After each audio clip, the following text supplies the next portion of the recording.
Right guys, the latest job is done. The longest yard project is now complete in Trentham. Now if you want to remember what it looked like, this is what we started with.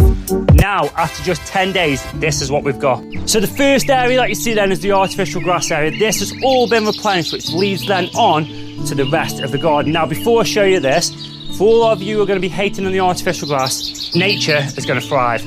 Let's go see. So the artificial grass area leads onto the large green Indian sandstone patio, which we've added a lot of detail with. So rather than going for a straight edge, because this fence is going to have to be replaced, we've gone for a flowing curve with the cobbles, which perfectly complement the sandstone patio. We've got the black ice gravel there as well, which adds a really good contrast to everything. Now, before I show you the best jobs to show you how nature thrives, let me know in the comments what you think of this job and how much you think it actually cost. So, let's go take a look. Welcome to the courtyard. So the first thing you see is the archway, which we hand built on site using 6x2 timbers with 3x3 posts and also these 2x1 battens. The idea of this area here is that it leads straight through. If you look down there, we've got a mirror. So as you're standing down there, you see the mirror, which gives the illusion there's something else to the garden. Come with me. The customer did not want a straight path in the slightest, so we put this flowing curve on these 6x9 pavers, and then we've also planted up all the flower bed.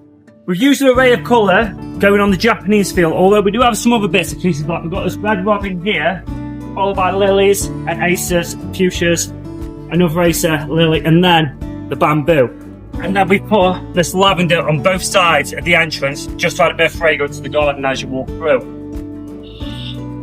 Down in the bottom, we've also got another one of these arches, again, that leads through here.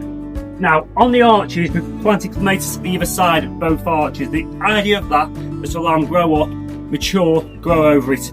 We will be back later on in the year to see how everything's doing. I bet it's all flourish lovely. So through here, again, with the large green sandstone paving, mixed sizes, cobbles around the edge.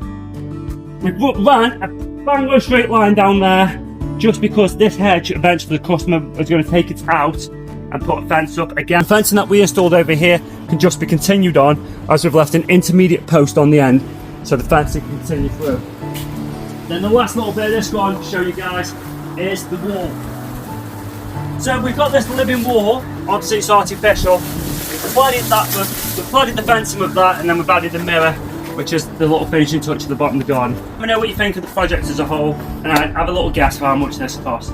I'll see you on the next one, and if you don't already, which 97% of you don't, hit the follow button. See you later.